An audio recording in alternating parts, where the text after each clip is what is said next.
Conservative tycoons splash the cash. The leadership hopeful rake in big donations to replace Rishi Sunak. We're going to read into this piece from Byline Times, you guys. Let's go.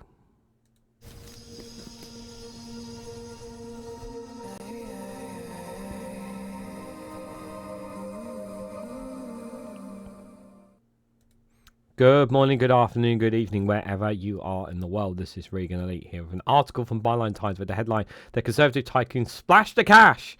Leadership hopeful raking big donations to replace Rishi Sunak."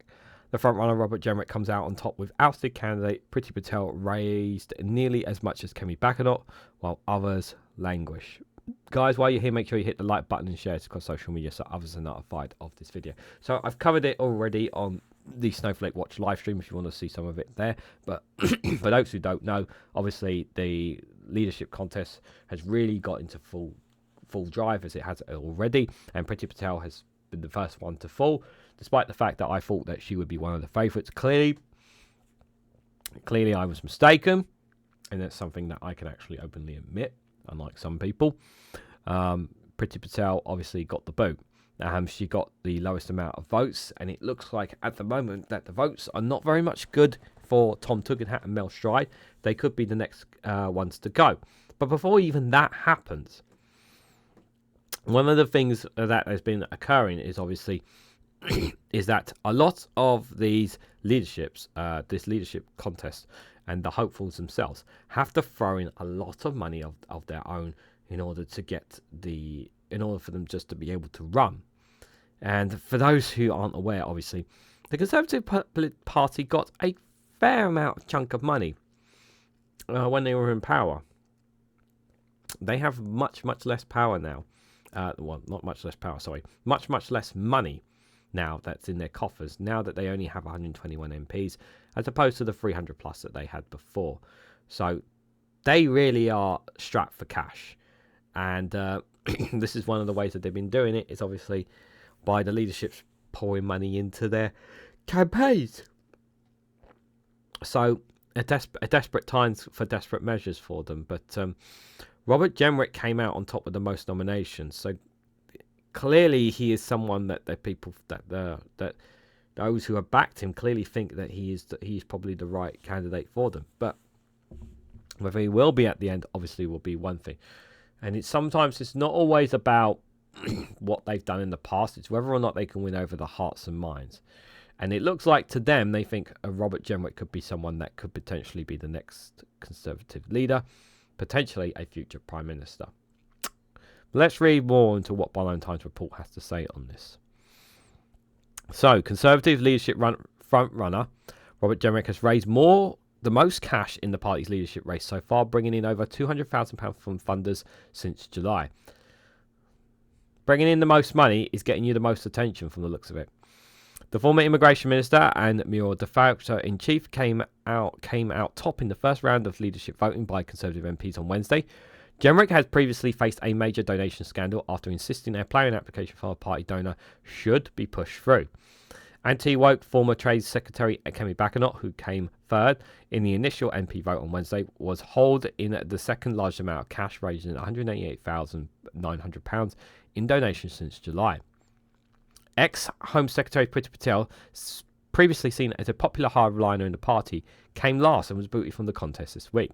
Now the former leadership contender was neck and neck in the fundraising tally, raising £185,700 since July.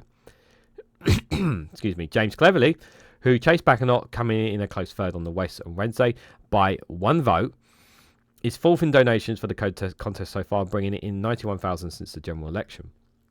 Liberals Tom Tugendhat and Mel Stride come next, raising just £68,500 and £30,000 respectively. Mel Stride was expected to be kicked from the contest on Wednesday, but pipped Priti Patel amid claims of tactical voting by those keen to get rid of right-wing competition to Jenrick and Badenoch. So it looks so potential. Yeah, so there could. This is something that I've seen talked about in other videos as well.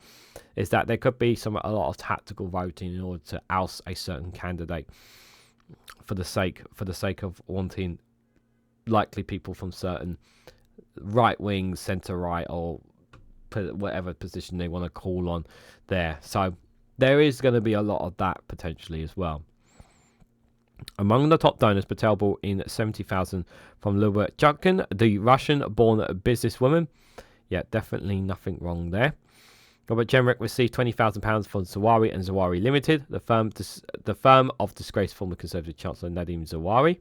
Conservative peer Michael Heseltine donated to both Tom Tugendhat and James Cleverly. Tugendhat has been seen as liberal, but has made right-wing noises about leaving the European Convention on Human Rights during the election race. Cleverly has also been seen as a more moderate and normal force, but has tied himself to the former Prime Minister Rishi Sunak's Rwanda deportation scheme. The leadership race formally commences on the 24th of July and will last over 3 months, with Sunak's successor being confirmed on the 2nd of November. Yeah, later there is obviously going to be the Conservative conference. Obviously, we'll speak a lot about where they're going to be going from there as well. Around 100,000 Conservative Party membership numbers have not been published. Will by then have the final, well, I voted on the final two candidates put forward by the Conservative Party's remaining 121 MPs. So they have the full donor list here since July at the bottom of the piece, while the top three donors each are below. So have here Robert Jenrick and their £203,100. Those are the top three donors are there. £75,000 from Sport Fitness, Quantum Specific Corporation UK Limited, 35,000. Joseph Jack Danielson and Zawari Limited, 20,000. Like, for me, all this money that comes from other people, it just doesn't sit right with me in any way, shape, or form. Like, this is dirty money that should not be in politics. It should not be. It should not be done like this in any way, shape, or form. I know political parties can do whatever they want, but it's not right from a moral point of view, guys. I'm not going to read the whole lot. Kemi Badenoch there, 188,000. Top three donors, Charles Kemar, 20,000. Two donations of 40,000 and 10,000 respectively. Douglas Shaw just giving 20,000. And David Watson, Granny, Neil Record, Demia Usco, Andrew Scott, Growth Financial Service, £10,000 each. Again, like, do you think this is perfectly reasonable? I don't, personally. Priti Patel's top donors, they were at Chutkin, 70,000, Donlo, Finesse, 25,000, Sunbeam Consultant Limited, 20,700 there as well. Libertarian Choskin is a Russian-born British businessman, a major Conservative Party donor. Demilano Fossa is a private investment company. Like, you can just see the problems right there. And the thing is that with all these donations that we're looking at, guys, the Conservatives still aren't accepting that they've accepted they've lost the election, but they haven't accepted why they've lost, because of the damage that they've done, and they've claimed that they've left the country in a good place, or they've tried to, and it really just hasn't, just not washing with me personally. James Cleverly, 91,000. Top three donors: Simon Chaparral, 20,000. Kemal Patikar, 15,000. And Lord Michael Heseltine, Professor Christopher Wall, and Vadley DLC Limited, £10,000 each there as well. Tom Tugendhat only getting 68,500 from Lord Michael Heseltine there as well. IPGL Limited, 5,000, and Blue VW Limited, 44,500. What's that? So IPGL is an investment company founded by Michael Spencer, the British businessman and major Conservative donor. There. And then the lowest there, Mel Strive, of only 30,000. There he just got from Andrew Wilkinson, 25,000, and Gareth Bailey, 3,000, and Peter Bailey, 2,000 here. Andrew Wilkinson is likely to refer from the People's Scouts talent firm executive, though details in the register are annoyingly scant. So it's not really a lot here. And totals, so here's also the full totals list. Totals are above rounded, the nearest £100. Some of these donations were made to the MP's local party, but the vast majority are directed to MPs on their campaigns. Donations from the same donors are listed multiple times to show the donation dates. All donations listed are since Rishi Sunak announced he was standing down as Conservative leader on the 5th of July, firing the starting gun on the leadership race. You spot something interesting, you can get in touch there. So if there's something that you maybe might be helpful to Joseph at bylinetimes.com there. So you can have a look there. We can see that Robert Jenrick's donation spending list obviously there. A lot of money obviously been thrown into him there. I'm not going to read them all out, but if we just have a quick gander there. Kemi Badenoch's list there. Hi, Charles Kemar, 40,000 there registered since the 17th of August 2024. They're the most. from that person, but yeah, he's got quite a lot of £10,000 registers. Some of them, obviously, one or two maybe the same names as well there. Kemi Badenoch. Priti Patel there, obviously Libradov 70,000 there, right at the top there, we already looked at earlier. And Sunbeam Consultancy, yeah, two separate payments there.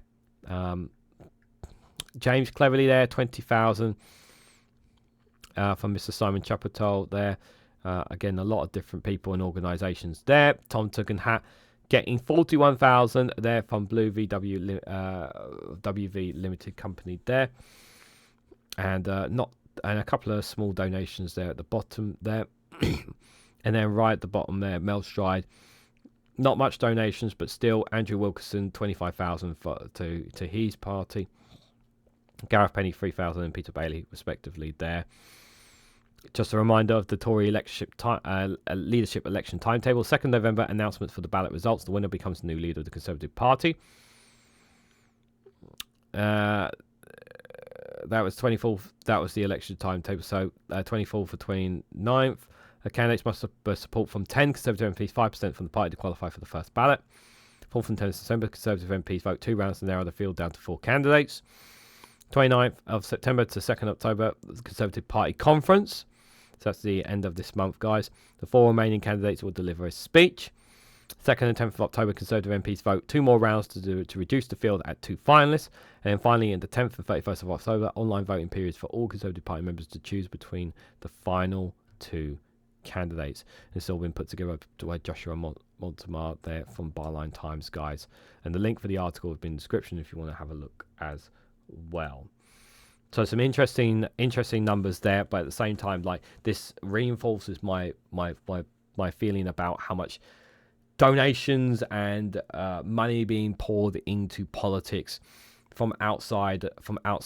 It's just, for me, it's dangerous, it's wrong, and we've been having this going on for a long time. We need this to change, because as long as there are wealthy people, wealthy companies, limited and whatever they are, they will always have influences over our politicians, and they will always put the interests of the wealthy, of business, of private companies and certain businesses above the interests of the British public, as long as money like this is allowed to pour in. Whether it is Russian money, whether it's British money, whether it's from wherever abroad, it is still money going into British politics nonetheless, that will influence them to think and respond in a certain way that appeases those people who have donated that money.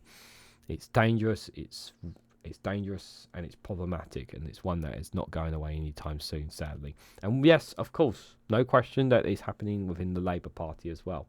And I've covered that on occasions on the run-ups from before Labour were elected into power as well. But what do you guys think? What do you guys make of the Conservative leadership race? Do you not care about it? What do you guys make of the amount of big donations that have been poured into the leadership race? The amount of money that's been poured into it, does that worry you? Does that concern you at all? Or does it not matter to you because it is dark money at the end of the day? But do you agree with me? It's a problem that does need to be dealt with, whether it is what's happening with Conservatives or any dark money whatsoever. Let me know your thoughts and more down in the comment section below. If you found this video interesting, please hit the like button. We greatly appreciate. Share it across social media so others are notified of this video. And if you haven't subscribed already, please consider subscribing, because it really does help support the channel. And if you want to go one step further, financially support me and the work that I do here, you can do so by becoming a YouTube member for as little as 99p, or join me on Rumble or Patreon for exclusive content on those platforms. So thank you all so much for watching, and I hope to catch you all very, very soon.